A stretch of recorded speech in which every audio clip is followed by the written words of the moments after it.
Hey guys, what's up? Welcome to the podcast. We are 24 hours removed from Summerslan 2022. And on this episode, I wanted to give my review of SummerSlam, but also what I think we can expect, at least in the near future, from what we've seen already from Triple H's vision of the future. Because there were some hints, and as I said in that video of Triple H being kind of creative, just get ready, guys, because I think we're going to see some really cool and special things coming up. So let's get right into it. And of course, I will start with that final match, the main event of Roman Reigns versus Brock Lesnar. And while the ending wasn't exactly how I envisioned it would go, part of that vision was still there. And that was Roman Reigns standing triumphant over Brock Lesnar. It had to be definitive and it had to be a strong signal that Brock, you are done. You are not the beast anymore. It's my time. I'm taking over. You're now breaking my reign. And I think it was done perfectly. I think you closed that chapter of, Brock got his revenge on Paul Heyman. Paul Heyman took the F5. It's no surprise that the Usos were there. It wasn't surprised that we got the tease of Theory, and I think, I think like Vince, I think Triple H will treat this very special and, want to make his cash in mean something. And yeah, right now Theory's been on the losing end of everything. He's been made to look like a fool. But when he cashes in, it's like, yeah, I got it when it counted. So I'm even wondering if they're going to save his cash in for WrestleMania, which I don't think they should do. I think it should be for the night after WrestleMania, and I'll get to that as well. But I thought it was a very good match. It ended right. The right person went over. And at this point, guys, the bloodline is pretty much teetering on baby faces. I mean, they're getting some good receptions right now. People are digging what they're doing. And, you can't speak any better of it. Now, I don't know where Brock Lesnar goes after this. As I've said in the other podcast, what's left? Who is there left for him to face? I mean, hopefully we are truly done with Brock versus Roman Reigns. And because it was getting to the point where back in the late '90s, it was always Triple H and The Rock, and that started getting old. And then you saw your Kurt Angles getting slipped in there. You saw your Chris Benoit's, your Chris Jericho's. They started giving you some fresh matches because you kind of getting tired of seeing same old. And while it wasn't how it was back in the day, I mean, this was the seventh match between the two. So I'm glad they're hopefully really going to move past it. Does Brock and Randy get you excited? No, they had their match at SummerSlam 2016. Do you want to see Brock and John Cena again? Do you want to see Brock and Drew? Maybe there's something left in Brock and Bobby Lashley. Maybe there's something there. I don't know. Maybe you could do something with Theory and Brock.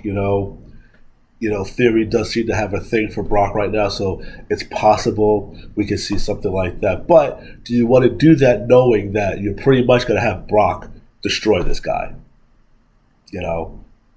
I don't see Brock, putting Theory over. The one match that probably still has some value in it with Brock, or at least will have excitement for people to want to see, that's only because he's campaigned for it, and that's Riddle. But other than that, Brock has, wrestled everybody. And I don't know where he goes. Now, he was only brought in, if you remember, because Randy Orton went down. Now, I don't know if Brock's deal extends past that, so I don't know if we'll see him again at Survivor Series. I don't want to see him again at Royal Rumble. I don't want to see him again at WrestleMania. I don't know. Now, remember, if you recall, he walked out, and apparently some deal was made to bring him back, so maybe it extended his deal. Maybe SummerSlam was the end. Excuse me, maybe SummerSlam was the end, and they extended something from later. I have no idea. But I think for now, like Drew said on SmackDown, it's time to move past these part-time. There's nothing wrong with the part-timers coming back. I've never had an issue with that. When The Rock was doing it, John Cena was making a big deal about it. When Jericho was doing it, to me, and Undertaker, to me, those guys earn the right to come and go as they please. Where I disagreed with it, like with The Rock, was putting the title on them, because then they weren't going to be there every week or every other week. So that's really the only thing I disagree with. I don't think you need to put the titles on them. If Taker ever comes back, which I think we'll get one more match out of him, fine. If you want him to win, get one more championship win, but then he should relinquish it the next night. I don't think Goldberg needs to come back and win championships anymore. Brock Lesnar doesn't need to win championships anymore. You can have him challenge for it if you want to help, get somebody over. That's fine, but they don't need to win it. And I think that's really what the problem is because you're not going to have that person there all the time. Now, I know you say, well, hey, look at Roman. Now, Roman's fine, but Roman's not a part-timer. Roman's there all the time. Just the storyline is sort of making him that part-timer because, he has this massive ego that, I don't need to be here, find somebody that's worth my time. In this storyline, in this sense, it makes sense. So, while I don't hate Brock Lesnar, I'm hoping this is it for a while with Brock. And we really start focusing on what we have. And I'll get into that a little bit later. Because I do want to touch on what I think is in store for us, at least in the coming weeks, or even maybe for the rest of the year. Because you saw Triple H's vision sprinkled on this show. But Last Man Standing match, which was the longest match of the night, 23 minutes, was good. That symbolic ending was just beautiful. Now, I don't know if that's something Vince would have did. I don't know. I don't know if that's something Triple H would have did. I haven't seen anything online about whose idea that was. But whatever, it was the perfect vision, and that's what it should have. Oh my God, I can't talk. That's what it should have been done, if that makes sense. I don't know why I'm tripping over my words. I couldn't get that sentence out for some reason. Like Teddy Long, who couldn't get that line out one time on live TV. I guess we can work backwards. So the next match before that was the Liv Morgan versus Ronda Rousey match, the SmackDown Women's Championship. I don't know if I can get take credit for getting this one right. I said Liv Morgan would win only if she did some heelish tactics. It looks like we're getting a Ronda Rousey heel turn. If you saw by the end of the match that she attacked Liv after the match. I wanted Liv to win the Money in the Bank. I'm glad she has the run. Is going with the run right now, but it's just, I just think Ronda was just a bad opponent because, again, you have to give some believability that this person could beat her. And I know we talk about the whole thing, like I know the example is always used with like Eddie Guerrero versus Batista, that the smaller guy beat the bigger guy. Okay, we're not talking about that situation. This is a trained freaking MMA fighter, okay? In a real fight, the odds of a non-trained fighter winning is slim to none, okay? So the fact that she went in this as a babyface versus babyface, it's like, how are we going to get out of this? And it looks like you're going to get another match because it's clear that Liv Morgan tapped out before the 3 count. So, now is Ronda going to do what Ronda usually does in these situations? She's going to bully her way to get the rematch. So I think we're going to see this match again. But how are you going to do this where, you don't hurt Ronda too much, but you give Liv, the good boost that she needs? I still think we need a Liv Morgan heel turn. But, again, we are short on baby faces. So, I don't know. But, I had the Roman match correct because I wanted Roman to go over. I guess I will take half credit for the Liv Morgan thing because she did win. But the match was nothing special. It was a short match. I think it was the shortest match on the card, only by 10 seconds. But it was the shortest match. It was 4 minutes and 35 seconds. The match behind that was the Bobby Lashley Theory match, which was 4 minutes and 45 seconds. But, I don't know what they're going to do with the SmackDown Women's Championship.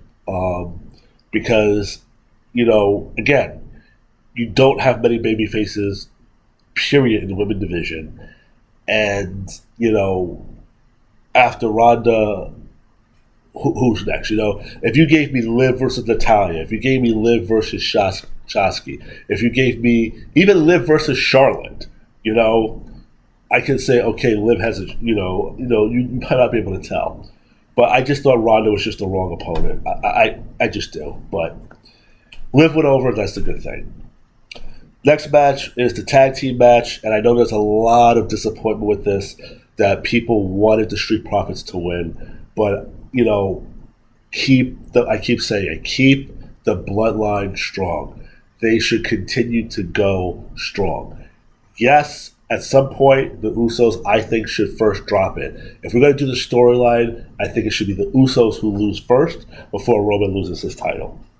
And, the Street Profits, I think at this point, it's time to do the split. I think we all know the star of this tag team is Montez Ford. However, with Triple H there, I think he will find something for Dawkins. I think if Dawkins goes to SmackDown, he could probably be a player in the Intercontinental Championship picture. But it's clear that Montez Ford is the star, and I think this will be the beginning of it. Because where do the Street Profits go from here? What's next? And the same could be said for the Usos. What's next? Who is there left to face? And again, I'll talk about this a little bit after finishing my review on the pay-per-view, where I think Triple H has sprinkled his magic. So Usos was the right thing to go over. The match was 13 minutes and 25 seconds, which it seems longer than that to me. But great performance for both teams. But, for those who are disappointed, I'm sorry, the Usos was the right team to go over. Which I had that picked correct as well. The next match was Pat McAfee and Happy Corbin. I had said in the preview I really didn't care who won the match. It really didn't matter, and to me it didn't help anybody. And I had Pat McAfee winning, and he did. Some might say it wasn't creative, but I sort of thought the ending was creative with the low blow, because it was reminiscent of when Undertaker and Brock Lesnar were feuding back in 2015. That before, I believe, leading up into the Hell in a Cell match, every time Undertaker confronted Brock, he was hitting him with the low blow. And if you recall, at the end of the Hell in a Cell match, where it looked like Taker hit the tombstone, Brock kicked out, Brock's on his knees, Taker does the sign that, you're going to get one more tombstone, Brock hits a massive low blow on the Undertaker, hits the F5 and wins the match. Brock got Taker back for all those low blows, while Pat McAfee got Corbin back for the low blow on Friday. But like I said, it was an entertainment match. It was entertaining, but again, nobody really cared, who won. But, I had that match correct as well. This match, I had wrong, and I am very disappointed in the match, because I think I think this was a way of Triple H saying the Judgment Day is done. And this was the Mysterios versus Judgment Day. Edge came back. So my vision for this was that this was the perfect opportunity, because I think it's time for Dom and Rey to separate. I think Dom should have turned heel on his father and joined the Judgment Day. And then on Raw, when Rey is like, son, what are you doing? They beat him down. Then Edge comes out. I thought Edge's return was flat, because I think he's returned so many times. I think it was sort of meaningless a little bit. And I think you hurt the Judgment Day. And I think Triple H is probably saying, we're going to kill this, because Vince killed it by switching out Edge and for Finn Balor so quickly. You just got Edge in there. You're just starting to get this thing over, and now you take him out because you felt you were short on baby faces, and you flipped Edge back. So I think Triple H probably thought it's lost its momentum. Now, could Triple H maybe have a way to try to save this? Maybe. But I think the damage already started once you kicked out Edge. And I think we just sort of put that nail in the coffin with the Judgment Day by having them lose, and now you're going to have Edge there. because ultimately the tag match is going to be Edge and Ray versus Finn and Damian Priest. And then eventually you might just get Edge and Finn Balor one-on-one. So, disappointed in the match. Thought it was a mistake. Clearly there's a no disqualification, so Edge could come back. But it is what it is. But that wasn't one of my favorite matches, and I think that's where, things fell flat on that one. Next match, this is sort of another one that I sort of had right, which was Bobby Lashley and Theory. I had Theory winning, but winning by disqualification, and Bobby Lashley keeping the United States Championship. So I was correct on that front, that Bobby Lashley is still the champion. But, they did the tap out, and Theory lost. Short match. I like Bobby Lashley. I think he's finally, being shown or, being presented the way he should have been when he first came back. He should have been basically the black version of Brock Lesnar, basically. And it took a while for them to get him to that point, but they've got him to that point, which I think is perfect for his character. Not sure where Bobby goes after this. Not sure who he faces. But, not a bad match. Next match, this is what I had wrong and I was surprised about, which was Logan Paul and The Miz, because I really thought, and they gave him some good time. The game almost 15 minutes. I thought Logan Paul was going to, maybe lose by disqualification or he would lose by pinfall, because I think there's enough here to stretch this to get a big blow-off at WrestleMania. But it was a good match. The frog splash was sick. And I was trying to think because, Miz doesn't do too many table spots. And I'm trying to think, did Miz ever go to the announce table? But it took me a while, but I do remember Undertaker did give him a last ride through the table. And this was like early in Miz's career on SmackDown. But Miz doesn't do too many table spots. And the fact that he did this. Now, I know like Randy Orton has dumped him on the table with that suplex. I was talking about going through the table, taking a move through the table. And that says a lot that The Miz did something that he usually doesn't do for Logan Paul. Now, listen, I've had no idea who Logan Paul was. I didn't even know, to tell you the truth, I thought Jake Paul and Logan Paul didn't really relate. Thought it was the same person because I don't follow social media like that. So, I know he has this whole 22 million viewers. The only thing I probably knew about Logan Paul, not realizing the name, wasn't there something with him that he like mimicked a suicide or something like that in the woods and that caused like a big problem or something like that a few years back, something like that.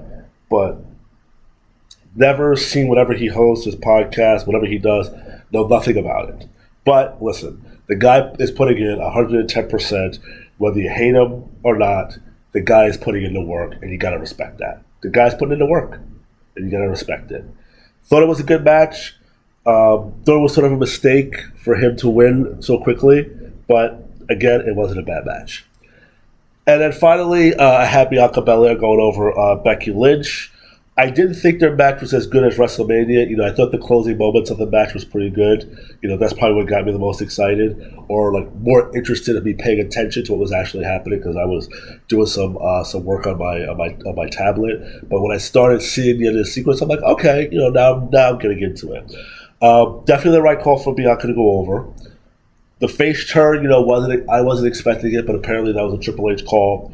And in a way, I kind of get it because what was left for Becky to do as a heel, unless she was going to go over to SmackDown to take on Liv Morgan, what was really there, as a heel, the other babyface she would have faced would have been besides Asuka, Alexa Bliss.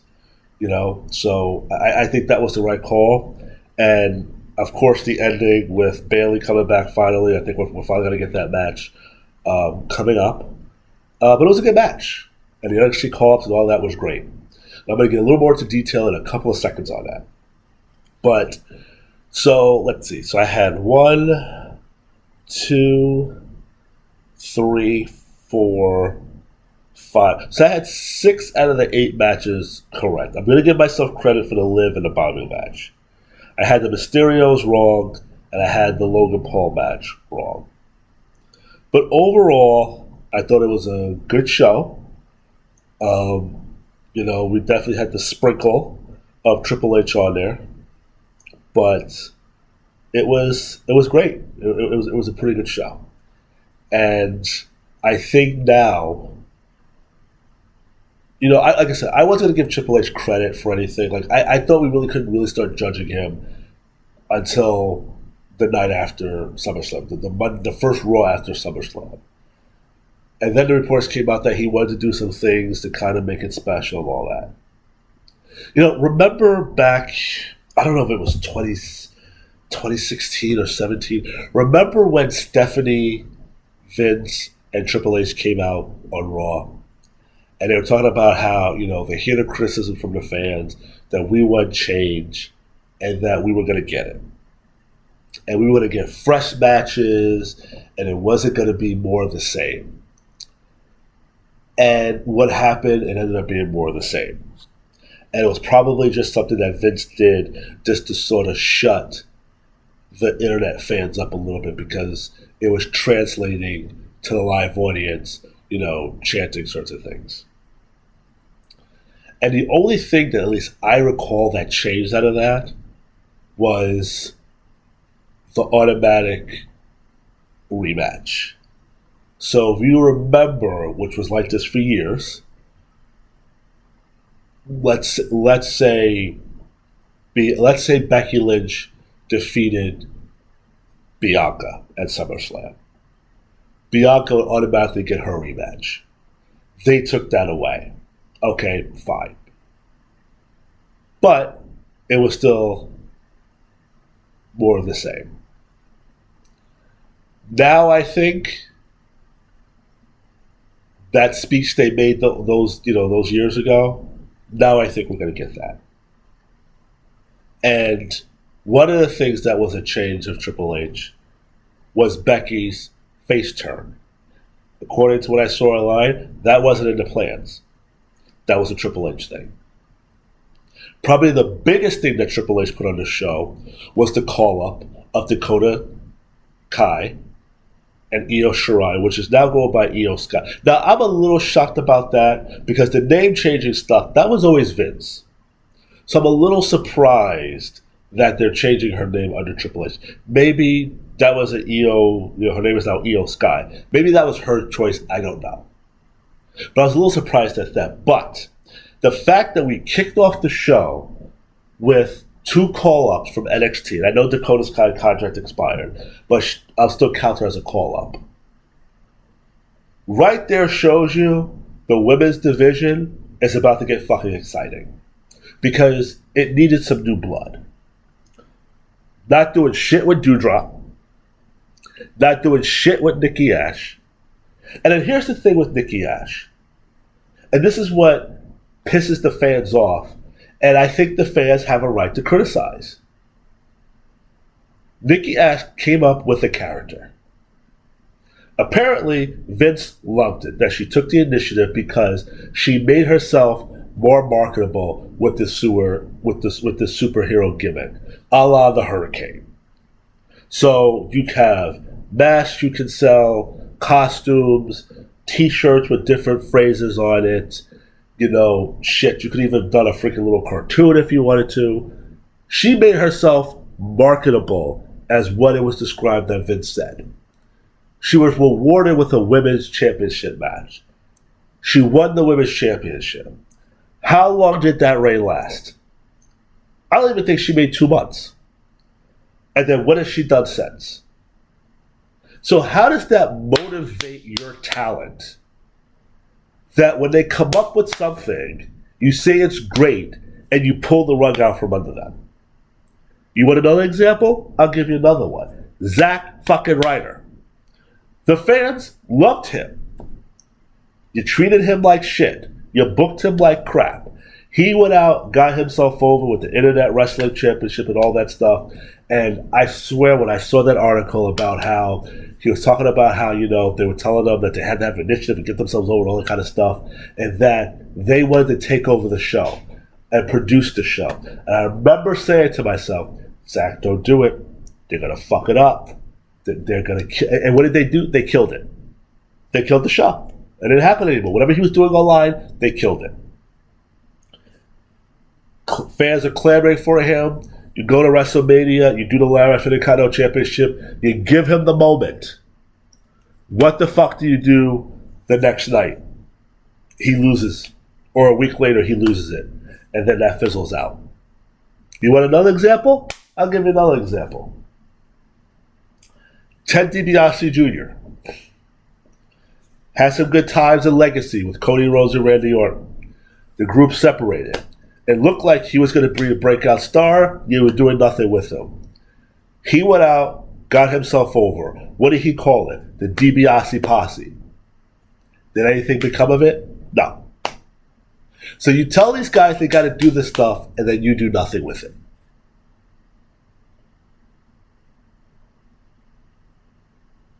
So when you tell us we're going to get something different, and we're not going to get more of the same, we get more of the same. You push who you want to push. The only time you really listened because the crowd forced your hand was with Daniel Bryan.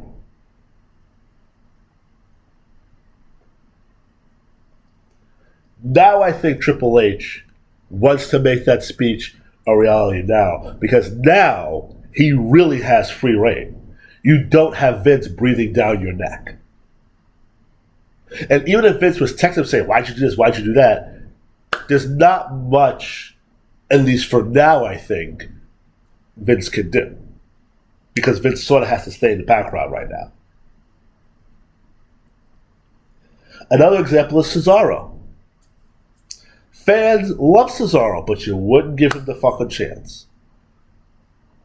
So that's why I believe that the guys and girls in the back are excited about this new regime. And right now, at least from the beginning of SummerSlam, you got a good glimpse at what's coming down the road for the women's division. Because just alone with those 5 women, you have a year storyline. Bianca versus Bayley, Bianca versus Io, Bianca versus Dakota Kai, Becky versus Bayley, Becky versus Io Shirai. Hey, good way to bring back the women's tag team championships. Becky and Bianca versus Dakota and Io. Then you can have it where Bayley has the Raw tag team and her partners have the women's tag team championships. You got a year of storylines, right, provided nobody gets hurt, right there just with those women. Now imagine if you start doing some better stuff with Doudrop. You get Alexis Bliss to find her footing again. Nikki Ash gets something going. You know, Dana Brooke, I don't know. They've done nothing with her. Maybe she can get a chance to shine. You got Carmella. Carmella's not horrible. I think she's been booked bad, but she's not horrible. Get her mixed up in there. Let's get Selena Vega back and really do something.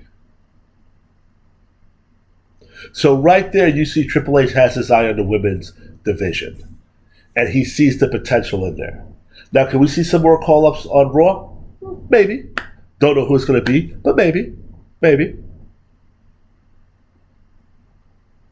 But now I think we're really going to start getting some different shit. And some meaningful shit. Tag team championships. Yes, there were some people who were upset that the Usos won. But to me, the reason is for 2 reasons. One, we're going to start the split of the Street Profits, and you're going to start seeing, the rise of the singles run for Montez Ford. And secondly, Triple H has a tag team winning in the wings to face the Usos. Now, last I saw was supposed to be the grizzled young veterans, I believe. That was supposed to be getting called up soon, and, before Vince left, they were looking for something, like a new identity for them. They could be the ones that's going to come back and face the Usos because, the Usos have run through everybody. Usos versus the Viking Raiders, I'm sorry, doesn't really excite anybody. We've done the New Day a million times. Alpha Academy are heels, but it's not going to be believable that they're going to beat the Usos. You bring up that fresh team, bring up a couple of fresh teams. You can have the Usos face your new team for the next 3 months, and then bring up another team after that. So I think we're going to see a lot of NXT call-ups in the coming months. I think Walter in the Intercontinental Championship, Gunther, I'm sorry, I think that's going to get more attention and be better booked.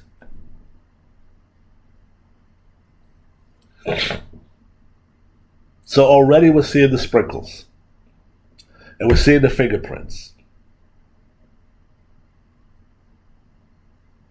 But that speech from years ago, I think now is finally going to have some truth. It took some years, but I think now we can. And I believe when Triple H says, I believe he means when he says, I want the fans to get everything they possibly can get. And I would believe that there was some frustration on Triple H's part where Vince would squash his visions for things that he felt really made sense. Now, Triple H got pushed out some because, he had the heart issue. And I would think that it hurt him a little bit or bothered him that Vince took his NXT product and, to me, just made it another Raw and SmackDown. You were able to tell the difference between the brands of NXT from Raw and SmackDown. Now it just seems all meshed into one thing.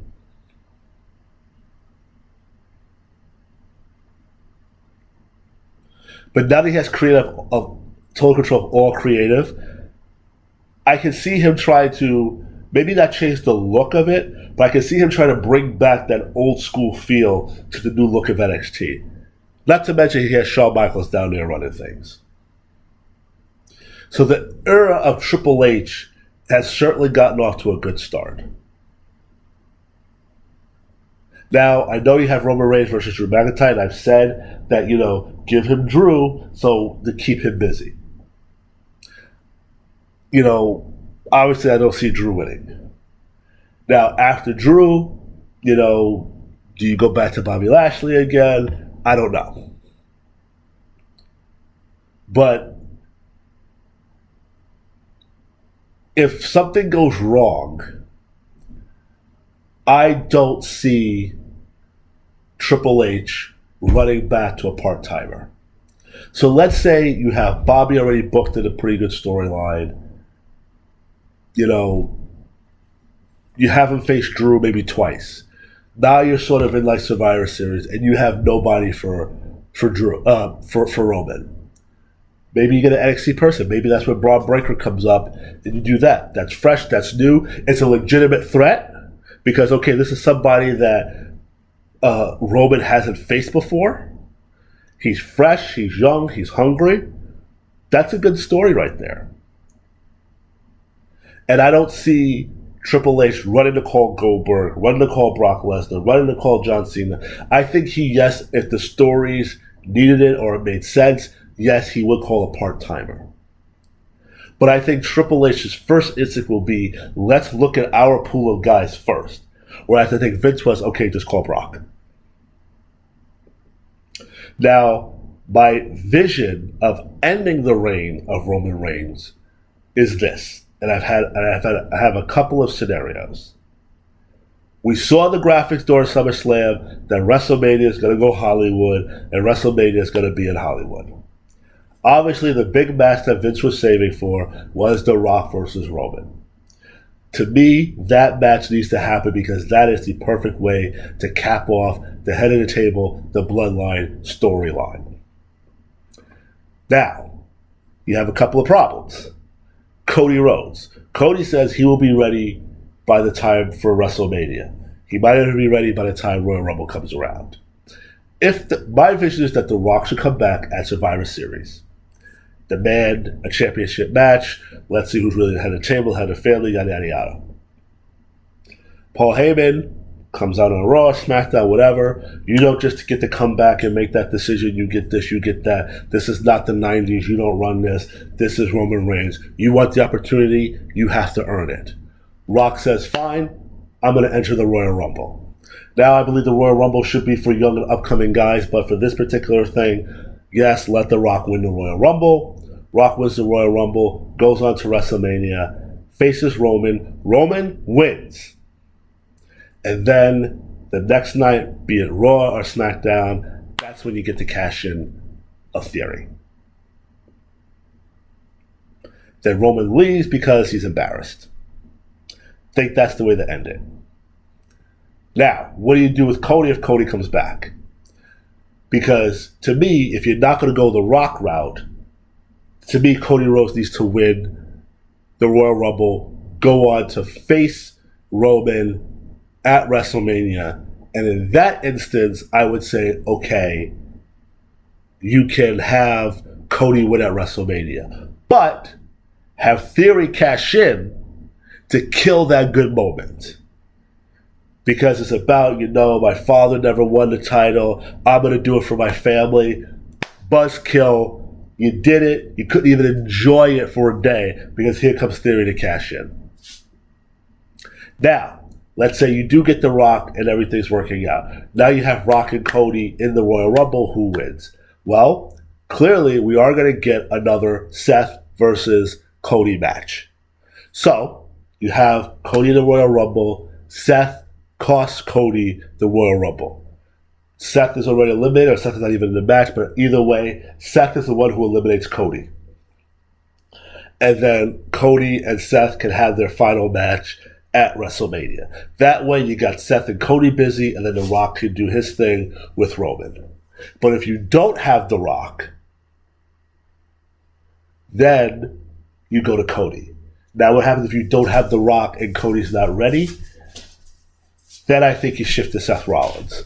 You have Seth Rollins win the Royal Rumble. You have Seth go to WrestleMania, and you have Seth. That's the part that's tough. Do you have Seth beat Roman for the title, and then have the irony turn that Theory comes and cashes in on Seth, or he just comes in the middle of the match, cashes in, but pins Seth, and then you can have the argument that with Roman that I was never pinned and it's not fair. So those are the three different scenarios that I think you could go for the future with Roman. And I can see Triple H, I would think somewhere those wheels are turning with those guys in there. I'm not saying I'm a genius, I'm not saying all this other kind of stuff, I'm not saying that I'm on the same level as them thinking, but I can see them sort of looking like this. Okay, the main event for WrestleMania is either Rock versus Roman, Cody versus Roman, or Seth versus Roman. I think they have those ideas in there, and I think they have Theory plugged in there. And I think in the last two scenarios with Cody and Seth, you have Theory cashing in at WrestleMania. If it's The Rock, I think you have Theory cashing in after WrestleMania. So I think going, at least for the rest of the year, into WrestleMania, I think, guys, we're just going to have just so much shit thrown at us, because I think the women's division is going to get a whole lot better, get a whole lot more attention. I think the tag team is going to be great. I'm predicting that he's going to give some more attention to the Intercontinental Championship. I don't know about the U.S. title, because Triple H was never U.S. champion. So, maybe that was going to fall through the cracks. I don't know. And also, I can see Triple H getting rid of the 24/7 championship. I can see him getting rid of that shit, because it makes no goddamn sense. It's stupid. Get the fuck rid of it. I can see Triple H somewhere down the road trying to bring back the Cruiserweight, or maybe sort of the 205 Live thing. I can see Triple H trying to bring that back, to touch all facets and give fans a little bit of everything. So right now, I am on the side of Triple H. I have 100% confidence he's going to give us some good shit, and that speech that was given those years ago about giving the fans what they want, giving the fans something new, I think that's coming. Because, and especially with the NXT call-ups, they're going to get treated properly. Think about all the NXT call-ups and think of where they have gone. The most recent, look at Ciampa. Why is he Mrs. Lackey? Introduced the wrong way to me. Absolute wrong way. You know, Sami Zayn had some trouble when he first got up finding his footing. So I think we're looking good. But overall, I think SummerSlam was good. With a little bit of Triple H dust that was sprinkled in there, wasn't bad. I thought that was very good. But let's watch Monday. Monday, to me, is the true beginning. And let's see where we go with Bianca. Let's see where we go with Becky. Let's see where we go with Io Sky and Dakota Kai and Bayley. Let's see where we go with the tag team division. We get some answers on that. We already know where we're going with the Universal title. We already know it's going to be Drew McIntyre. We know that already. Let's see what's going to happen with Liv. Because I feel like the women's side, especially on SmackDown, is weak. Let's see what happens there. Let's see if we start seeing signs of the Intercontinental Champion getting, some better booking. Let's see how much attention these things get and where we see things. So that's the end of this, guys. This was a little longer than usual. Again, leave me your comments. Tell me what you think. Tell me what you think about my WrestleMania predictions. Tell me if you think those three different scenarios are good. Rock versus Roman. Theory cashes in the following night on Raw or Friday Night SmackDown. Cody versus Roman if The Rock is not available. Theory cashes in on Cody to ruin the feel-good moment. Seth versus Roman, and Seth gets to take his own medicine, where Theory comes in and cashes in and takes the title. Because then right there, you have Seth having a gripe with Theory, and you have Roman. So there you go. Something fresh, again, right then and there. So tell me what you think, guys. Not sure what I'm going to be on next. I probably will be on again Friday after both Raw and SmackDown to see what happens with Triple H, because this will be his. Oh no, it wouldn't be his first Raw, but again, I'm really judging him off of this one. So let's see where it goes with everything. Let me know if you agree. Again, please comment. Tell me if you like the podcast. Tell me if it sucks. Tell me what should change. I want your feedback. I see a lot of you guys seem to enjoy the Triple H video that I did, but nobody left any comments. But please, please, please give me your thoughts. Have a good one.